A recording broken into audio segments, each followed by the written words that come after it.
நம்முடைய துல்லிய வானிலை அறிக்கையை தினசரி பெற்று திட்டமிட்ட வேளாண்மை செய்ய வானிலை அறிவியலை சப்ஸ்கிரைப் செய்து பெல் சுவிட்சில் கையை வைத்து தினசரி தகவல் பெற அன்போடு கேட்டுக்கொள்கிறேன்.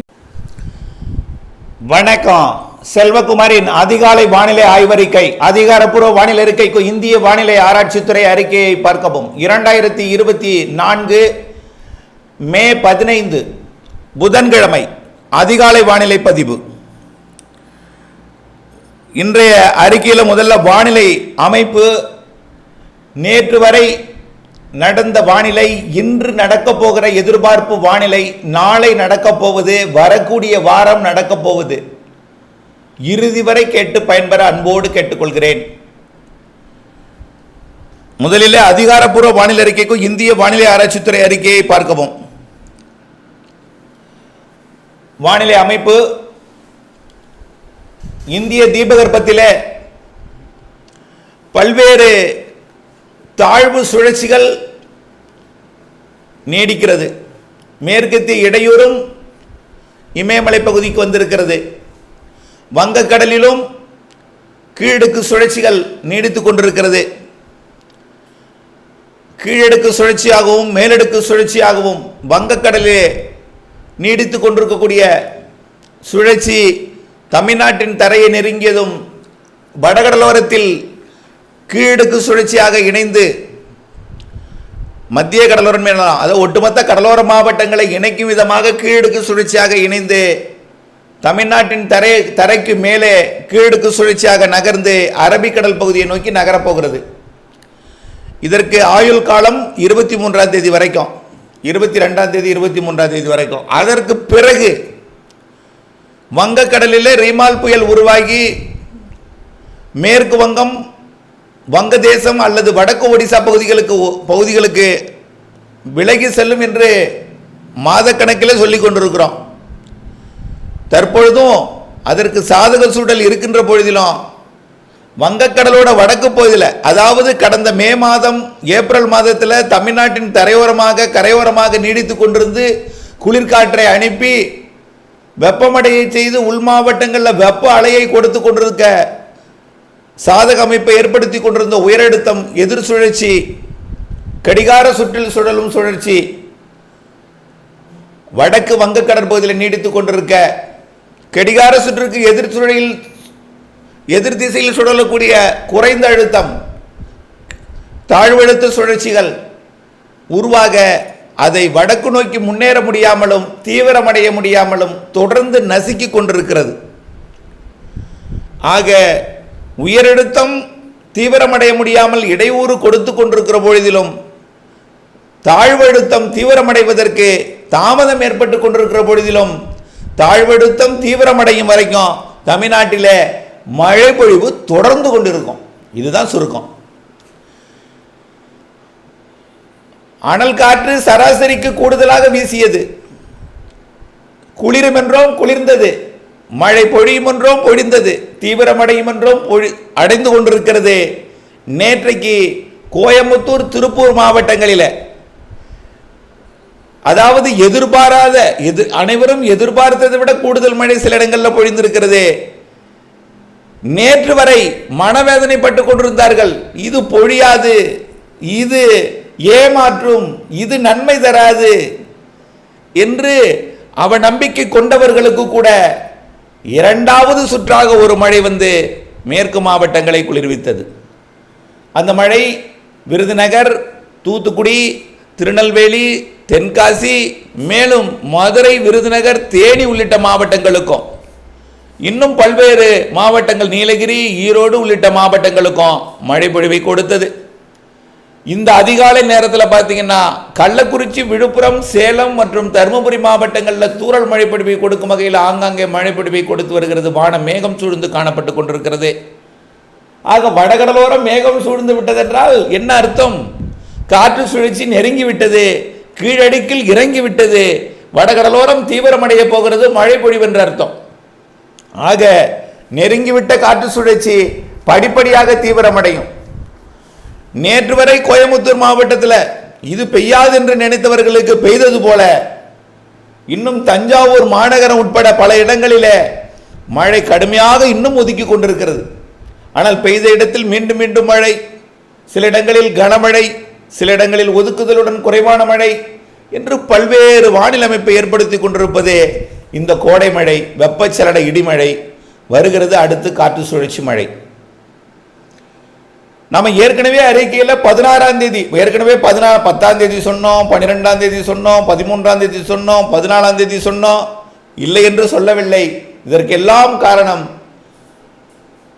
காற்றோட திசையில வேகத்தில் தொடர் மாறுபாடு இருந்து கொண்டிருக்கிற காரணத்தினால தான். அதுக்காக மழை இல்லாமல் போகவில்லையே, முற்றிலுமாக வெயில் அடிக்கவில்லையே, மழை பொழிந்து கொண்டுதான் இருக்கிறது. பரவலாவதில் தான் தீவிரம், பரவலாவதில் தான் தீவிரம், அது பரவலாவில் தான் தீவிரம், வேக குறைவு மற்றும் உங்களுக்கு பொழிவதிலும் சில இடங்களிலே பொழிந்தாலும் கூடுதல் மழைப்பொழிவை கொடுப்பதிலும் தான் தாமதம். கண்டிப்பாக கொடுக்காமல் இந்த கோடை போகாது, அதுதான் உண்மை. நேற்றைக்கெல்லாம் பாலக்காட்டு கணவாய், ஆரியங்காவு கணவாய், ஆரல்வாய் மொழி கணவாயிலெல்லாம் குளிர்காற்று வீச தொடங்கியது, கடுமையான குளிர். உதகமண்டலம் மற்றும் கொடைக்கானல் பகுதிகளுக்கே போக வேண்டிய சூழ்நிலை இல்லாத அளவிற்கு உடுமலைப்பேட்டை, பொள்ளாச்சி போன்ற பகுதிகளுக்கெல்லாம் கடுமையான குளிர். தலைகீழாக புரட்டி போட்டது கோடை, குளிரும் கோடை, குளிர்ந்தது கோடை.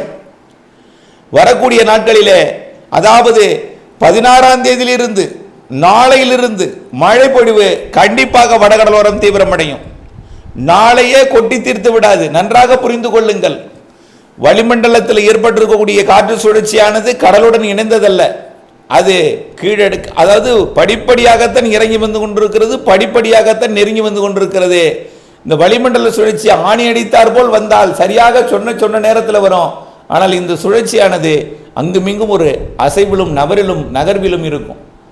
ஆக மழை பொழியும் இடத்தையும் காற்று குவியும் இடத்தையும் மாற்றி மாற்றி அமைத்துக் கொண்டிருக்கிறது, அமைத்துக் கொண்டுதான் இருக்கிறது. இருந்தாலும் இது எங்கும் செல்லாது. தமிழ்நாடு கடந்த அரபிக்கடல் வழியாக அரபிக்கடலுக்கு போகத்தான் செய்யும். நெருங்குவதில் தாமதம், தொடங்குவதில் தாமதம், பொடிவதில் தாமதம், விலகுவதில் தாமதம், மெல்ல வந்து மெல்ல விலகும் என்பதுதான் உண்மை.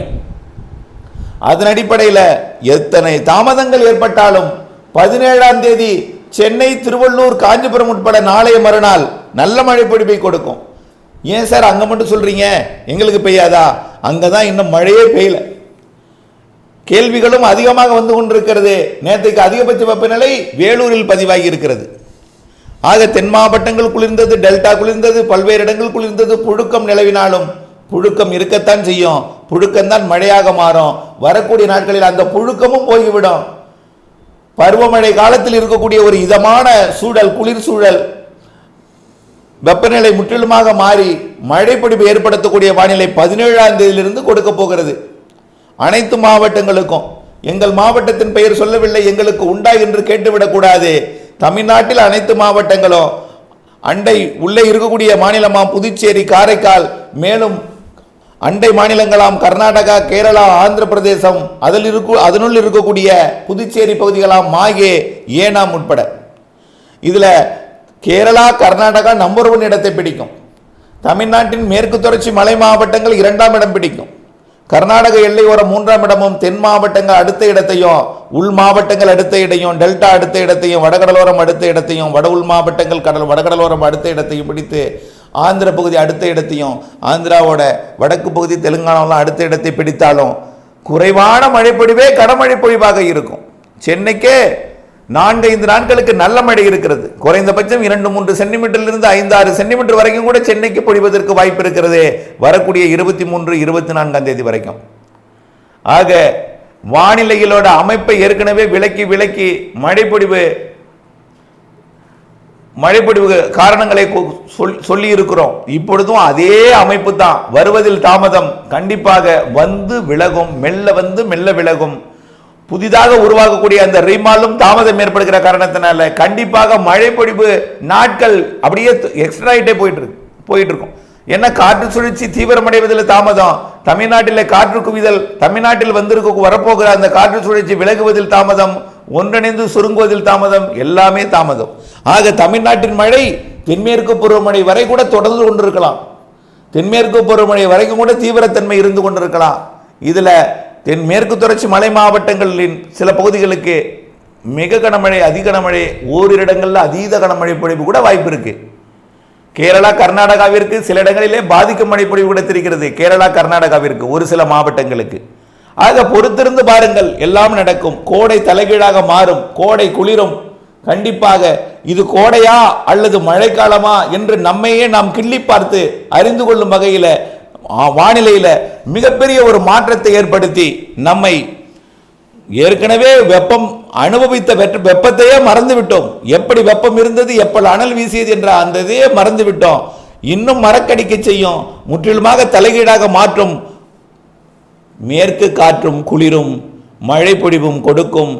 இப்பொழுது கிழக்கிலிருந்து சென்று கொண்டிருக்கூடிய காற்று படிப்படியாக மேற்கு காற்றாக மாறி தென்மேற்கு பருவ காற்று மழை போல பொழியும். முதலிலே வடகிழக்கு பருவமழை போல தொடங்கி பிறகு மத்தியில் வந்த பிறகு கோடை மழை போல் பொழிந்து பிறகு தென்மேற்கு பருவமழை போல் பொழியும். ஆகவே இது எந்த காலம் என்று ஆச்சரியப்படும் அளவிற்கு மழை பொழிவு இருக்கும் என்ற ஒரே ஒரு வார்த்தையின் மூலமாக உங்களை ஒட்டுமொத்த வானிலையும் உங்களுக்கு ஒட்டுமொத்த வானிலையும் புரிய வைக்கிறேன் என்று அன்போடு தெரிவித்து, தொடர்ந்து வானிலை மாறுதல் அப்டேட்ஸுடன் இணைந்திருந்து மாறுதல் அறிந்து பணி செய்து லாபமடைய அன்போடு கேட்டுக்கொள்கிறேன். நன்றி.